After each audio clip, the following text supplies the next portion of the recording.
Let's see here. Okay, good. Welcome back. Thank you. Oh, good. It works. Everything works well. There you go. I just take it right here. I'm right here. I think that's better. Okay.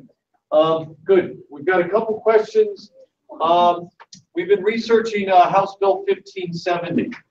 I was wondering if from where your city, have you found anything? Because I know last week there was a lot of activity, and we're wondering, we're not really sure. There's some questions about, how the bill actually started. I mean, because some of these students were interested in, like, well, why can't we start our own House bill? And I know that's, a referendum and initiative is very different. So we're just kind of figuring, because we got very, students who really want to change the world. And we're like, well, how do we, if we want to do something, how does it get to the House bill? And we were looking up under Joe Fitzgibbon's website, and so we did actually a lot of activity last week. So I was wondering if Sure.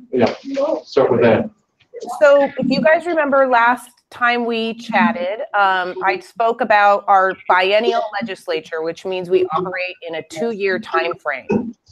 So prior to session beginning, which starts on the second Monday in January of every year, lobbyists like myself, legislators, citizen groups like you have all, and I should say lobbyists have clients. So I represent people who have great ideas. Civic groups have good ideas, and then legislators have their own ideas, and there's people mixed in between. And when they have a good idea, they start working with their legislator. So in your case, that would be Representative Fitzgibbon in the House. I forget who his seatmate is. And then, or your Senator, Sharon Nelson. And you would bring your idea to them and describe it. And they would say, hey, yeah, that's a great idea. I'll sponsor that bill. And then you proceed down a process where you get the document drafted. There's very smart, intelligent people here in Olympia. They're called the code reviser, and they know how to draft the language of what you want to do so it fits nicely in what we call the revised code of Washington. That's called an RCW, and those are our state laws. So if you're going to look up any state law, that's where you're going to look, in the RCW. And if you get your bill passed, your bill becomes an RCW, or it fits within the RCW somewhere in some chapter, depending on your topic. So that's how an idea becomes a bill. And so then your legislator, it's, technically it's not your bill anymore once they become the sponsor, it's their bill. And you encourage that bill along the process. So if you're starting out with a House bill, because you could have two, you can have one that's a House bill and one that's a Senate bill, and they look exactly the same. And if you have that, then they're called companion bills. And in an ideal case, you would have two bills, because you never know what's going to happen in one chamber or the other. There could be a big fight that breaks out in one chamber and they decide not to work any bills. And then if they decide not to work bills that day, that means your bill might die that day. So you want to have the other one moving through the process, because what happens is, as you go through the process of your bill goes to a committee hearing, and then it gets voted on. And then depending if it has a fiscal note, if it costs money, or it collects money, it goes to a fiscal committee. And then from there, if it gets voted out, then it goes to a committee called the Rules Committee.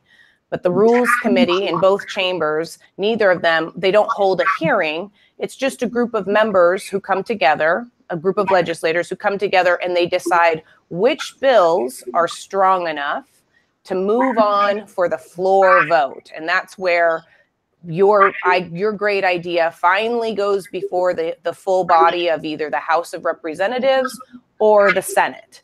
And they take a vote on it. And if you get a good vote and it passes, the two bills swap. So then the Senate bill moves through the House, and that House bill moves through the Senate. So if you have two companion bills, if both bills go through the entire process, then the legislature decides which bill they want to send to the governor. And then the bill goes to the governor and he signs it, and the bills usually go into effect 90 days after the end of session. How many votes do you need to pass? Well, it would depend on how in committee, it depends on how many people are in the committee. And then in the House floor, does anybody know how many people are in the House of Representatives? Here it is. 2, 3, No, 9. you represent us. Oh, Okay. there's a 98. Very good. Say it louder. 98. 98. Good. What- We have what- 98 people. Here's some math. What's a majority number of 98? All in Washington State, we have 98. What's the majority of this? 4, Like, you need, 46. if it's 46, it's not gonna pass. So how many you need? You Majority. You need like 48, 950. And then it passes. Yeah, you gotta get more people on your side. Okay, and then, does anybody know how many House senators, or how many senators? 105. And their whole iPhone and iPhone. What'd you ask? Jacked Is it. it 50? Is it, how many senators do we have? There's 50 senators. So what we say here in Olympia, every bill needs 50, 25, and 1. Can anybody guess what those numbers represent? 50, People. 25 senators, and 1 governor, right? One governor. So every bill, if you want your bill to pass, you need at least 50 votes in the House and at least 25 votes in the Senate and one vote, which is the signature of the governor. Write that down to pass. Write that down. To pass. We need 50 House, 50 House. House. 25 senators, 25 cents. and you need a governor on your side. And governor. That's all? And that's because your idea then becomes a bill. So you gotta get your idea past these committees. You're welcome. It's gonna be on the test, so make sure you have that. Okay, Henry, another question. How much? Go up and speak, nice and loud. Talk loud.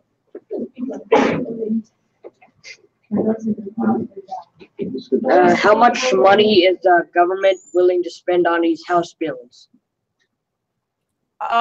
Well, that's a big question, and it depends on which bill you're talking about. So the bill that you guys are looking at, 1570, it doesn't cost any money, it brings money in. So what they're attempting to do, 1570 is the bill that increases the recording fee for the housing trust fund, collects funds that go towards the housing trust fund. Is that correct? Yeah, sure. Okay, so that bill brings in money. But there's another bill that you guys might be interested in, that's different, but I think you can relate to. There's a bill that increases the smoking age from 18 years old to the age of 21. And a lot of people say that's a great idea. However, because of the taxes that are collected when someone purchases a pack of cigarettes, there's a fiscal hit. It costs the state money to pass that bill because there's revenue associated with every sale of cigarettes. And so, although it's a great idea, the legislature has to relate to your question, the legislature has to decide, are we willing to spend that money or not collect that money in order for that policy? So you could consider it like there's a price tag on that bill. And so that's the question the legislature asks themselves. How much are we willing to give up in revenue to pass a policy bill? And there are lots and lots of bills that ask that question. And that's usually when I described, you go through a policy committee, and then if it costs money, then it goes to a fiscal committee. The fiscal committee has to answer that question. Any questions on any bills, or the homeless bill, or? So one little fact to understand about 1570 is that bill was introduced last year in 2017. And so what's interesting about that bill is it has a legislative history from last year. It went through the process. I forget how far it went. I do believe it passed out of the House and went over to the Senate. But so then this year, the bill becomes alive again. And okay, we're going to look it up. Yeah, let's look it up. Okay. So the bill becomes alive again, and it reverts back to its last place in its original chamber. So it would, if it went over to the Senate, it would have ended up in rules, 1570. So let's see where this bill was. So if we scroll down. So it kind of died last year, is that right? That's correct. It didn't move all the way through the process. So see, in 2017, they never did vote it out of the House. You can see there, they took on February 24th, they took executive action in a fiscal committee. And then on April 5th, they pulled it to rules, which means if it's on second reading in rules, that means it could be considered for floor action. And then that's where it sat. So this year, let's scroll down. Did they decide? So it's right here now. It's become live again because people are interested in helping homeless. It's a lot of conversation. There we go. So they just took action on that bill yesterday afternoon. Later when the system updates, it'll tell us what the vote was. And that's always of interest because you look at the vote in committee to get an understanding of where the two political parties are on that particular bill. So if only Democrats voted for it, then there's a lot of work that needs to happen with that bill when it goes to the floor. Because although you only need 50 votes to pass a bill, they typically like to try and get bipartisan support on a particular piece of legislation. So what you like to see is a bill coming out of committee with both Democrats and both Republicans voting for it. So, Bryn, I have a question. We were invited. I think something's happening on Capitol Hill on February 1st with lots of people who are want to help 1570 and help homeless people. Do you know anything about February 1st? I'm going to a meeting tonight at Seattle Pacific University to inquire and find things about that. I can find out for sure, but what usually happens is civic groups, people who are engaged in the homelessness and affordable housing debate or that issue just in general, they often, most interest groups have a legislative lobby day where they bring down buses of people to come talk about their specific issues. And so I imagine what you're invited to is to participate in that lobby day. I don't know that, usually they try to, it's surrounding when a bill is being heard, but we don't know the calendar quite yet for February 1st. So we don't know if 1570, excuse me, will be considered in some sort of committee, but that doesn't stop you from meeting with legislators and talking to them and telling them the support that you have for 1570 or other bills related to homelessness. I know Ollie's sitting right here in the front. A couple days ago, we were invited to come back again because the two gun laws who died last year, we were very involved. They wanted this to come down again and support and have Ollie talk, but we couldn't get a bus, we couldn't get organized. I think it actually happened maybe yesterday, or maybe even today, actually. It's happening.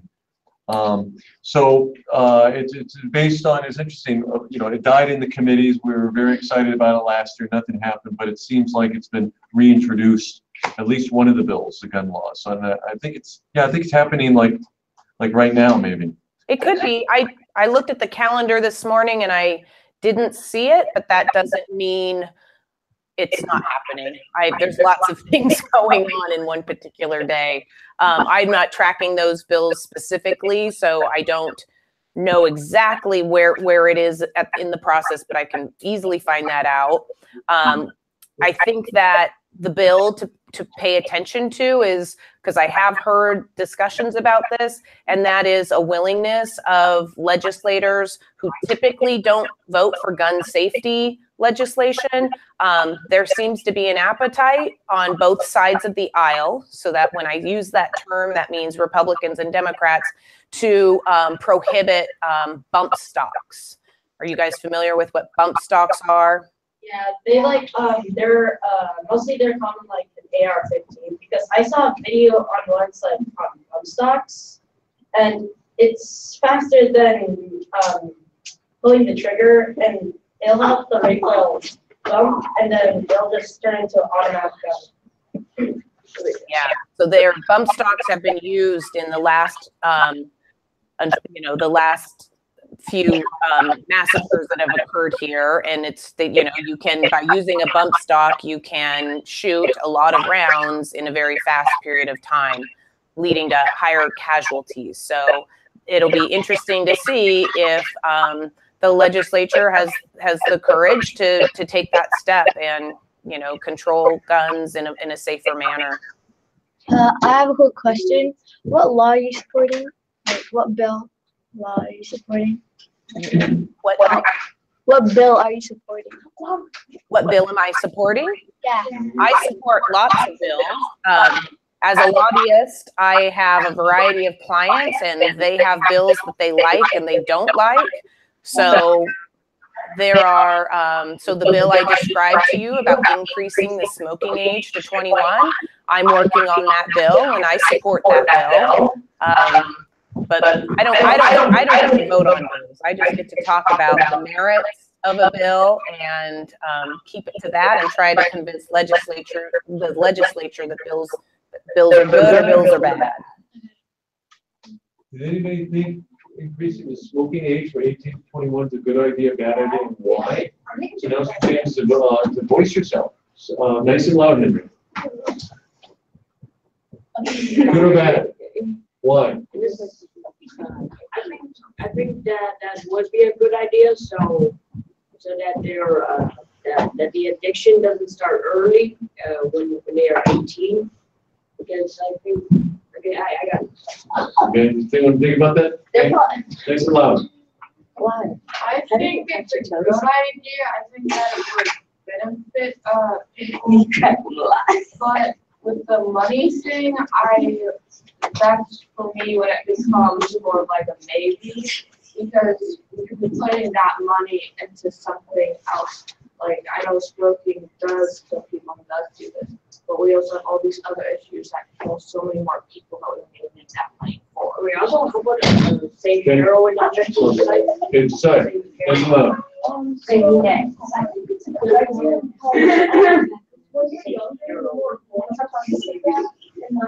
Okay, so we're increasing that right now, right? Is that right? It's now you can buy cigarettes at 18, right? And then you won't be able to do it until 21, right? Is that right? Okay. Okay. And there's like more like peer pressure, and it's like not like a cool grown up there. You can't make that responsibility. Good. Ollie, you had your hand up. Next one. So it'll be a good one, but there will be a lot of arguments that if they're 18, they're like an adult now, so they could do They it. can vote? Yeah, and then they're probably gonna say, like, that's one of the arguments they're gonna make, that they're adults now. Okay. So we're gonna have to, yeah, it's gonna be hard. Right. I think it's a good idea, but Louder. I think it's a good idea, but I think it should be more increased, like 20 to 25 can like start smoking, because it's good for their health, and also like when you're 18, you're still like kind of a teenager and kind of adult, but you're not fully adult. I think we should increase like the age of starting to smoke. Okay, it sounds like the state would lose money. Is that right? Because less people are buying cigarettes And so that you have less tax revenue. Is there any estimates about how much the state would lose in terms of money? I believe it's approximately $12 million. You buy cigarettes? To buy a cigarette. Uh, I know it only costs $8. But in the store, No. Here, yeah, so here's some ideas. So here, you guys hit a lot of the solid talking points related to that legislation. But let me throw some other ideas towards the other talking points, which are, do you know what the number 1 and 2 causes of death and sickness are in our state? Hands up. Go nice and low. Lung cancer? Heart and lung disease. Heart and lung disease. And what does smoking cause? diseases. Heart and lung disease. So one of the rationale behind, this is a prevention method, is to prevent people from starting the addiction in the first place. And then that helps in the long run with people visiting their doctor because of sicknesses, or going into the hospital because their bodies are compromised. So somebody who smokes and then they get the flu or they get pneumonia, their lungs aren't strong enough to fight off the pneumonia, so they become much sicker than somebody who doesn't smoke. And when we have almost 50% of our state on a state medical plan, it costs our state a lot of money to continually provide medical care to people who are not as strong as they could be if they weren't smoking. So that's a strong talking point.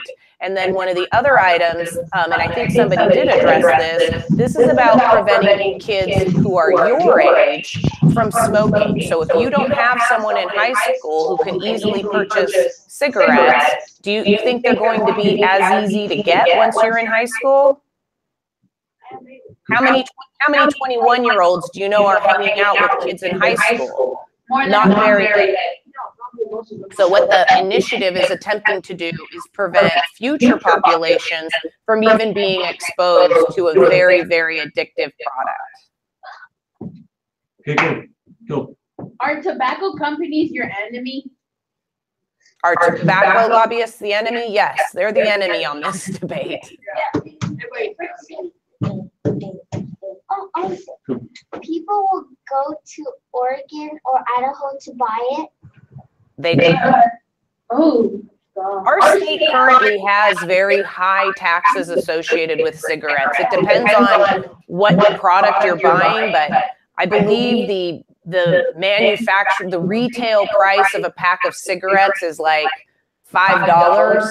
But in ours, and don't quote me on that, but it's approximately that.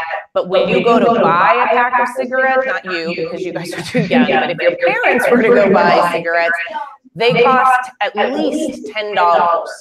So there's a 100%, an almost 100% tax. We tax cigarettes at 90% of their value. Can I say something? Yes. Why can't you just ban cigarettes? Some people are actually addicted. That could be a proposal. I don't know that you would get enough. You would get the 50, 25, and 1 if you went for a direct ban. Or raise the taxes on them. That's what, who gets the money from the taxes? Oh, never mind. Who gets the money for the tobacco and like the taxes for the cigarettes? Well, in an ideal world, the taxes would go towards something that they relate to. So that would be, wouldn't it be great if the money that they collected went towards treating people who were addicted and providing them with services to overcome their addiction, but they don't. The vast majority of the revenue collected in our state goes to what's called the general fund, which is the dollars used just to operate state government. So it's hard to say exactly where the taxes go, but they are not associated with the prevention measures that we've described. So couldn't you increase the cost for tobacco and cigarettes, so they make it harder to buy. So that's what I described earlier. Yes, we have increased the price. They're at the tax is 90%. So if a pack of cigarettes is $5, they impose a 90% tax on that. So the tax roughly comes out to be, that would apply, that makes the pack of cigarettes $9. Similarly, there are what are called vapor products. I'm sure you guys have seen those. And the vapor products currently are not taxed. And there's another bill in the legislature that would tax vapor products at a similar rate to cigarettes, not at the full 90%, but at like I believe it's at the proposals at 45%. So if a vapor product costs $5, the vapor product would cost $7 once the tax was applied. I'm really good at my math. If all these drugs and like I didn't hear the question. I'm sorry. if all these drugs and stuff are like so bad, why don't like the companies or something like make them more expensive so it's harder for people to buy? Because people want. Well, the companies want you to buy them because that's their business, and they believe that adults have the right to make their own choices, and if they choose to use a product that doesn't make them healthy, then an adult has the right to do that. So they're going to keep the price at a level that consumers can still afford them. But our state takes an approach, and you guys may hear this term, they call them sin taxes. So these are called, when you put a tax on a product to try and prevent people from using it, the term they use is it's a sin tax. So they tax it so the price is higher and people maybe will be less likely to buy it. Another question, go quick. Oh, my question was, you know how like there's permits for cars, like if you want to, like you have a license.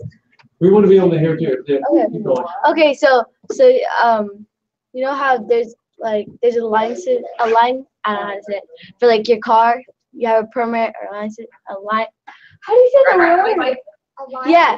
A driver's license. Yeah. Why can't they have like a permit or something for like cigarettes and stuff? So like when you're 20 and instead of like starting from 18 to 20, why can't it be like 20 to older than that? And if you want to buy a cigarette, you have to take out your permit and stuff like that. Well, when you purchase cigarettes, you do have to show your ID. You have to show proof of age when you buy them. So right now, all you have to do is be 18. If you were going to, if it's 21, then you'd have to be 21 years old, and your ID would have to reflect that age. Oh, well. There we go. Does weed or vaping products cause or pose any problems the same as cigarettes?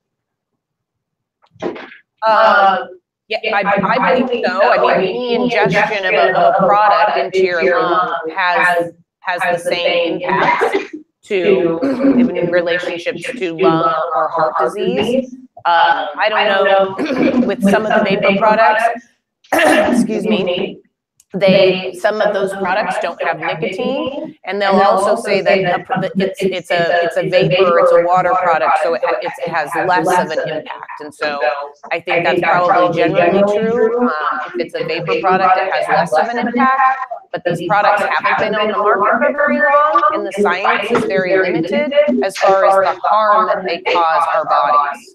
So the product's only been around 5 years. We don't know what the long-term effects of it are. Hey, also, what about these safe heroin injecting sites? These safe heroin injecting sites. There has been a bill proposed. I don't believe it was proposed and heard last year, and it's still around today, but I don't see it advancing. That would prohibit safe injection sites. And I think they're using a different term in describing it. But it's modeled after, or safe injection sites are modeled off of a program in Vancouver, BC, where they provide a location for people to safely consume their drugs. And it's a very, it's a big debate on whether or not you should enable people who are doing something illicitly. However, if you get people all in one spot to do something that's not good for their bodies, it's also a place where you can provide them with resources and services for treatment if they choose to go down that path. And that is a proven, evidence-based technique that if someone is at the time that they're seeking treatment, if it's available, they have a higher success rate. But if somebody is seeking treatment and they have to wait a few days before they get into that treatment, they usually change their mind and have less of a success rate. So what our governor has a different bill. It's not, doesn't promote safe injection sites, but it's about providing more treatment services in our community. So when people are in need and want to get treatment, they can immediately get it. So what is the age limit for like vaping things? Like, is it like 21, 18, like cigarettes? Correct. I think, I know Molly has. So, my grandfather actually died from smoking.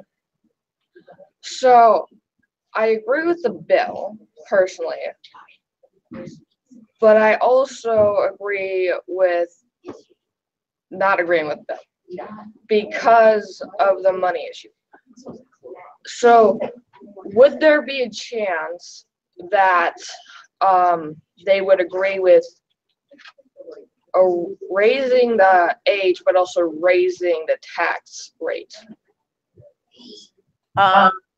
So what the bill sponsor, the guy who is pushing increasing the smoking age to 21, he isn't proposing that you increase the tax on smoking products, but that could be explored. That could be, but it's already at 90%. That's a pretty high tax rate. But what he's proposing is to tax vapor products and use the money collected for vapor products to fill the hole of the lost revenue from decreased sales with an increased age. Okay. The last question is, why did everything start at the age of 18? Like, get your license, like, own house. That's a good question. I think, well, back in that's when we legally term people to be an adult and that's how it used to be from our agrarian days, is often people left to the home at the age of 18, but times have changed a lot. And, you know, I think there's been studies that show our minds are not fully developed and we aren't fully mature until we're in our mid-20s. So 18-year-olds are still not making great decisions. We have to wrap this up. Any more great questions? There's been a lot of questions kind of on the side about, you know, Philip Morris, you know, how much money do they make? Who's the CEO and president of all this? So there's a lot of great conversations. If young kids are smoking, how do they get those? So seems like a lot of students say that a lot of their friends actually smoke. And then how do they get the cigarettes? And so they see that on the streets all the time. Yeah. Guys, hold on, wait. Settle down, we got a couple more minutes here. I think Yep. we're out. Yeah. All right, guys, thank you. Let's stay in touch about February 1st, please. Okay, that'd be great. Thank you. So this has been a great session. Really appreciate it. Everyone say thank you. Have a good morning. Okay. You're welcome. Thanks. Bye-bye. Bye.